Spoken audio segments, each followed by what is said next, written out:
We get set to hit the midway point of the season. Game 6 upcoming this Friday on a Vice night at FIU. The Panthers hosting UTSA at the Cage, CBS Sports Network, and Univision 1140 a.m. Always glad to have you with us on FIU Panther Talk. That's head coach Mike MacIntyre. I'm AJ Ricketts. Coach, let's recap the game from this past weekend. Despite the score, you look deeper into the numbers.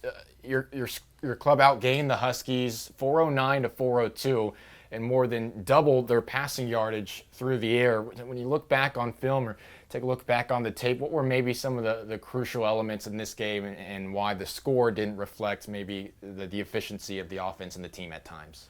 Right. We played better. We were moving the ball more consistently in the game on offense. We just made some blunders that really hurt us that we caused ourselves, not anything that UConn caused. Now, UConn made a lot of plays and definitely played well enough to win the game, and they did. But we had some blunders where we hurt ourselves, and that's always tough when you go back, watch the game, watch the film, and the kids were frustrated. We were frustrated as coaches, and we just got to do a better job of coaching them on that. And the kids keep working to get more experience and execute in those times. Right. I felt like we were getting a better rhythm and doing some things there, and gave up a couple long runs that were very disappointing on run fits that we fit better, and so we'll keep working on that and find a way to improve. But we did show a better proficiency on offense. Yeah, in every game this season, there have been things to take away from, some positive signs moving forward. The run, Flex Joseph maybe had the best statistical game of a running back this season. 103 yards for Joseph, including this 47-yard touchdown scamper up the middle. Team average yards per carry ended up at 6.7. And I know that O-line's been banged up a little bit throughout the course of the year. What were your impressions of Flex and the run game, what they were able to do with the offensive line as well? Yeah, they were able to do some good things. The way college football works is if a sack takes away from your rushing. Yeah, absolutely. So I thought that the amount of attempts that we had, things that we did, I thought they did a good job. We had to move around the offensive line a little bit again. We had a few nicks and bruises in there as the game went along, but they are improving and getting better there. How does Grayson James continue to take steps forward? You look at his stat line from this past week, 28 for 43, 256 yards. And of the two picks, one of them he's trying to create something on fourth down and long. The other he'd probably like to have back on that final drive of the first half that led to 3 points. But you look at Grayson's performance and the drive chart as well, because you had 5 drives of 40-plus yards, 4 drives of 50-plus yards, including the 88-yard drive that finished at the 5-yard line. Weren't able to get in the end zone. He was moving the football. How'd you feel Grayson did and another start as he continues to take steps forward in the offense as well? Grayson keeps improving each week, keeps learning as he goes, and is learning to overcome a mistake and go back out and not let it bother him. Yeah. That's very important. He has a lot of great tools. And he's going to keep working and had a good week of practice this week, and hopefully we'll be able to get our team in the end zone more often this Friday night.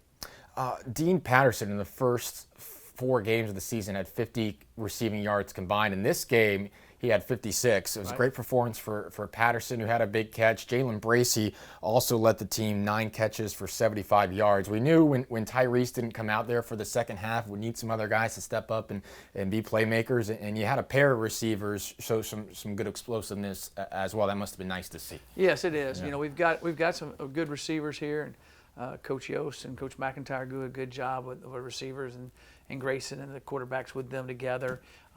They've been they're starting to kind of understand where to go with the ball quicker.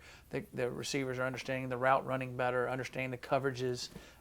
So that's getting better. And it's good to see those guys step up. And I've seen them do that in practice. We have a very capable receivers. Yeah. And, of course, we'd love to have Tyrese out there the whole time, but the other guys are good players also. Yeah, I remember you guys were raving about Dean throughout spring ball, and it's good to see him continue to take steps forward in the offense. All right, let's talk about UTSA a little bit, heading into Vice Night this Friday night here at the Cage. Roadrunners 4-2 on the season, winners of 3 consecutive games. Most recently, 31-28 over Western Kentucky. What was that rematch of the CUSA championship game? UTSA almost took down number 24 Houston to start the season in overtime game. No doubt, key player for the Roadrunners, their senior quarterback, Frank Harris. 332 passing yards per game, 13 TD passes this year against 5 picks.